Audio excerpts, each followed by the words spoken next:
Empaths, chosen ones. You see, we have a fragile streak within us. You know, it's something which I've noticed about myself. I've looked back in retrospect at how I've behaved around toxic individuals, and I've realized that I tend to want to fix people. I want to fix them. And I think you relate to what I'm saying. Well, actually, I hope you relate to what I'm saying, because this is how we got involved and entangled with the narcissist in general. A lot of them were in a bad way. A lot of them needed healing. And empaths, we're natural healers. It's in our innate nature to fix people, to heal people, you see. And they exploit our boundaries by doing this. They play the victim. They play the sympathy card. They do this to us. A lot of us met these individuals. We might have helped them with their careers. We might have helped them with their driving. We might have helped them with their house. We might have helped them with their own children, you know. So, and this is how I got suckered into with my ex-narcissist, you see. My ex-narcissist was actually very ill when I met her. And she saw the potential in me, knowing that I have care. And it was just because one day she got up to do something, and then I said, no, I'll do it. And I went to do it because she was ill. I had done something. Now, from that one little situation on the first time we met, she saw gold. That's what she saw. She saw a shiny gold diamond. She saw a shiny new object to play with, a shiny new object to exploit. And she realized that, oh my God, I've found someone that has genuine care and empathy. Please press the like and the subscribe button. Help your brother out. It will take 2 seconds of your time. And then basically through the relationship, I more or less become like a workhorse. That's basically what I become. So like a you know, she was a slave driver and I was a workhorse, you know. And it wasn't that I didn't stand my ground and, you know, and tell her about herself, because I was very outspoken in the relationship. I would speak my mind, I'd speak my truths, you know what I'm saying? But it basically become where I got cornered, like, to be functioning and helping and doing stuff in a narcissistic family dynamic. And it was also the fact of, you know, her family were just as toxic as she was. They were just a toxic family unit, right? Narcissistic, psychopathic, whatnot. Golden child, black sheep, scapegoat, all of that was going on in the vicinity. I didn't realize at the time. I was just had my blinders on, the love goggles, you know, not seeing the truth.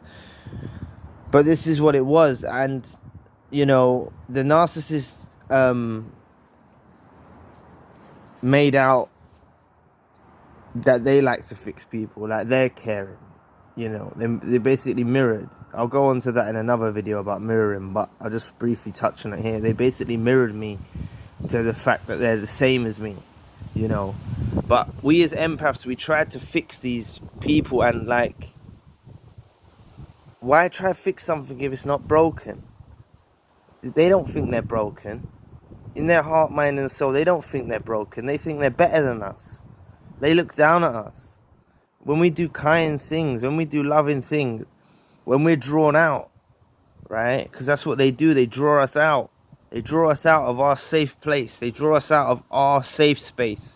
Right, they draw us out like you're calling a dog, or you're calling you know, if you call an animal, like when you go to a cat, or you say, come here boy, to a dog. That's basically what they're doing to us.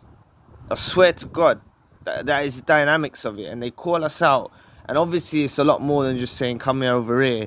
They do the tears, the pain, the sad stories, the whole 9 yards, right? And then we'll be there, right, taking on this energy, taking on this energy, and like literally feeling pain within our spirit from the stories we're told. You see, the narcissist shocked me very early on, right? Which I now know was a lie and fabricated, very fabricated, right? We're sitting down having a meal, and the narcissist out of nowhere, they do the shock tactic. Like, I can look back on it now. The narcissist said that they were sexually abused, right? They said, oh, I was sexually abused. And I almost choked on my pizza, right? And I was like, whoa, you know. And then I started to feel bad. But with what happened with me, right, where the narcissist got police involved, played the victim, done all of that, I know for 1,000,000% fact she had paperwork, everything like that to do with this assault. She sent an innocent man to jail. And I'm telling you now, she will be tortured in this world and the next for what she done to that innocent man. She's done it twice. She done it before I met her. This was a situation before I met her, and during the relationship, she was in hospital and she claimed that she was sexually assaulted by a nurse. And there's me being Captain Save-A-Ho, swooping in, flying down. That's what I was, Captain Save-A-Ho. Honestly, man, that's what I was. Captain Save-A-Ho. I come flying in with my cape like, meow, who wants to the rescue? And I swear to God, I feel like such a plum now, man. I feel like such a fool. I come in like Captain Save-A-Ho for this dusty weirdo, man, that just makes up lies and fabricates and lies about everything, right? They lied about sexual assault, right? And they got a man remanded in prison, and in the court case, he won the court case. So therefore, he was innocent till proven guilty, right? That's the law in England. That's what they say, innocent till proven guilty. I'm not sure how it is in the States. But he was not found guilty the second one. He was remanded, which means he was held. An old man, an old tea and coffee man. An old man. Was like a man that makes you tea and coffee in the hospital. Old man, right? Was held in one of the most notorious prisons in England, right? And he's probably a shell of himself now, and probably never ever has like got back to how he used to be.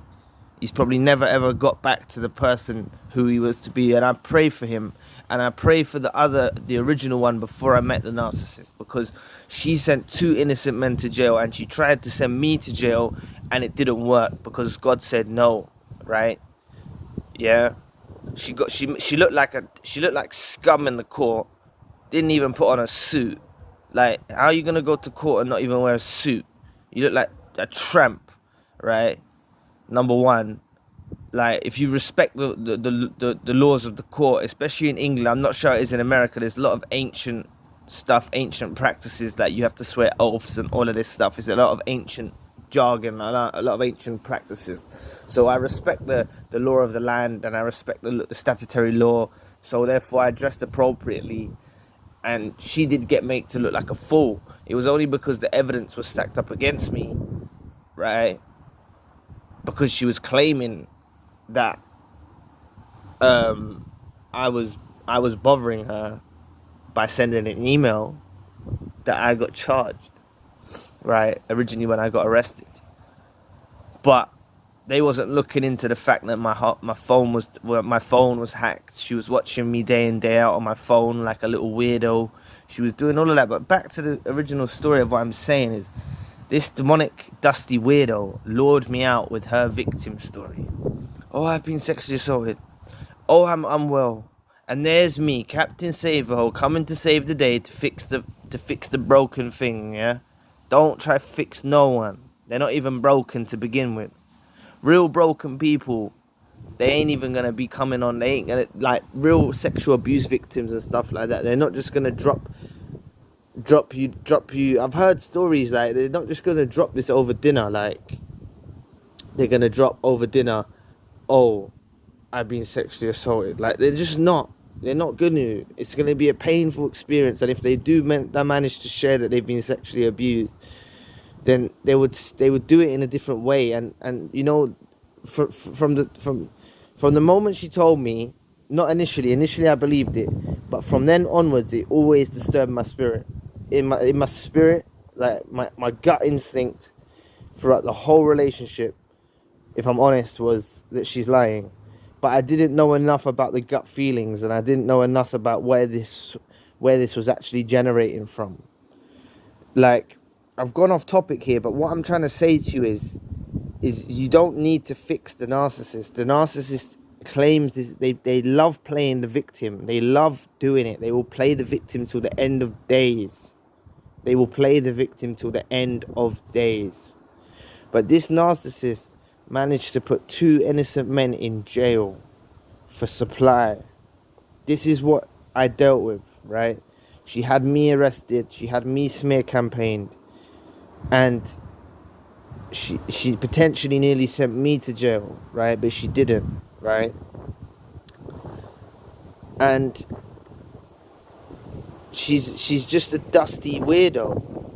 And the mother's just as bad. The mother, right? I remember I come to my court case, right? And my defense said, Zion, like, wait. And there was all these police sitting there. All the police that was against me, that was going to testify against me, right? They were all sitting there, all of them, like little minions, like little Satan's minions, yeah? These police force, right? Sitting there all together, like a big army of them, right? And then he said to me, Zion.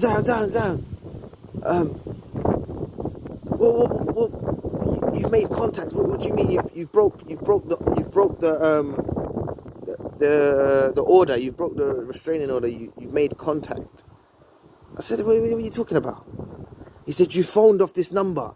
The mother's made a statement. So the narcissist mother's made a statement that I've made contact. I said, yo, the police had my phone. That number, the police have seized my electrical devices. The police have my phone. And he was like, oh, all the police got up like they had a cork up their ass, like they had pineapples up their ass, like Sam Buckland, yeah? They all got up, right? And they all just walked away. Little fucking pricks, right? They all just walked off scared. Because I'm telling you, when a chosen one and an empath speaks his truths, people get scared, right? And, you know, the whole time I've mentioned this countless times, the reason why I was lured into actually reaching out to the narcissist to begin with was because she wasn't giving me my dead mother's ashtray back, right? And I've heard other stories. They like to keep trinkets, like psychopaths keep trinkets of their victims. Narcissists keep trinkets of their victims to make you be bound by something. So she was trying to merge my dead mother's memory of her ashtray combined with a narcissist. That's what she was trying to do, and keep a trinket of mine. That's how sick and twisted she was, right? And that's the only reason why I reached out, if I'm honest with you. Because I thought, yo, you're saying you don't want to chat to me, but you're holding my belongings. You're a liar. I already knew she lied. This whole thing started off one lie, which I told you that the last time I saw her, I was in the house. She said something to me. She told me some story, and it didn't sit right with my spirit. I went upstairs into the bedroom. I done my prayer that I perform. Naturally, I perform a prayer at that time of day anyway. And I asked God to guide me to the truth. And I'm telling you, at God's speed, the unmasking of the narcissist happened, right? But what I've learned from the whole situation is, right, I'm going to sum it up now. I know I've gone off topic, but I hope you're still with me here, people. I hope you're still with me, right? Is we can't be Captain Save-A-Hole. We just can't. And I'm not just talking that women are hoes. There's plenty of male hoes out there as well. We can't put on that Captain Save-A-Hole cape and come rushing to the rescue to fix these broken people. They are broken, but they're demonically broken. They're ill. They're sick and twisted. They're not broken like someone who's actually like hurt themselves, or they're in a bad way and they need healing. These people don't need healing. These people are after supply, and they will lie through their teeth, just like my ex-narcissist did. She put 2 innocent men in jail for supply. She tried to put me in jail for supply. The narcissist has tried to hoover me since for supply. The narcissist is deranged. But just be careful, right? Because us as empaths, we try to fix these narcissists, and we have to stop this going forward. in a future relationship, we need to make sure that we're not rushing out to save someone. We need to guard our heart and our energy. It's in our innate nature to fix people, but it's a very fragile streak in us, and it's a way that these opportunistic narcissists draw us out. They draw us out through the sympathy card, through the victim story. We need to be careful. We need to keep our wits about us.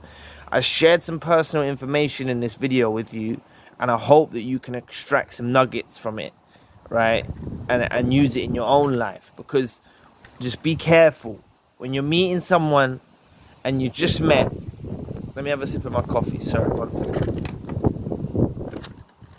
When you're meeting someone new and they're dropping all kind of bombshells that's making you feel sorry for them, it's a very bright red flag. It's a very bright red flag, and we need to take our cape, our Captain Saverhole capes, right? We need to put them in the bin. Honestly, we need to put them in the bin. I know we like to fix people. I know we like to heal people. I know we do. It's in our innate nature. But that's Captain Saverhole cape, and the mask that we wear when we come jumping down from the building to save these demons, right? Flying through the sky and all that, right? Literally, that's what we do. We do so much. We literally are flying. We're literally jumping from buildings like Spider-Man, trying to save these people, like flying through the air, all of that, like Captain Saverhole. It's crazy what we do for these people. And they just sit there knowing that they've actually led us on a wild goose chase. And it was all lies. And they're soaking up supply of a figment of their imagination. Now, there was something I will close the video on, right? What I believe and what my heart tells me and what God tells me is the narcissist in the original sexual abuse person that they put into jail forcefully, right? I believe, right? And I've actually got some content based on it that hasn't been released yet, which you will see in the due future. But the narcissists basically would have been sexually involved with this person, this individual. And this individual probably treated the narcissist like a hoe that she is, right? And said, yo, I'm not interested in you. And she must have caught so much ill feelings from being abandoned by the sexual partner that she decided to claim false rape charges on this individual, right? And this is what it was about. My heart tells me it. God's told me this is the truth. I know it's the truth. Yeah. And I'm one person, and I tell you, the whole thing with the situation, the whole reason why, this is why God exposes them. Trust me, it's not all their plan. The discard's not all their plan. It's a divine intervention. You've got to understand the separation. This is why I want you to understand in your healing journey. The divine intervention takes place and actually separates you from the narcissist. God says no more. The universe says no more. Is this empath, this loving empath, going to be around this toxic, dusty weirdo? No longer is that going to be the case. No longer is that going to happen. Okay? That's what they say. That's what they do. Alright? So trust me, these dusty weirdos are nothing but little weirdos, right? And this dusty weirdo has tried to hoover me many times through fake accounts, despite claiming falsified evidence and swearing oaths in a court falsely. That is actually a criminal offense. You know, that's a criminal offense. That's jail time. You lied in court. Like, lying is a serious thing. You know, as I said always, you lie to a human being, it's like you lied to God Almighty. And courts take that just as seriously in England as I take lying, you know. So just be careful. This video I've touched on the past, but it's to help us in the present, and it's to help us going forward. And I have gone on a bit, so I hope you're still with me. But just realize that there are these opportunistic creatures that are looking for us to draw us out. They're looking to exploit our kindness. They're looking to us to put our Captain Save-A-Ho capes on and rescue them from something that doesn't exist. Okay?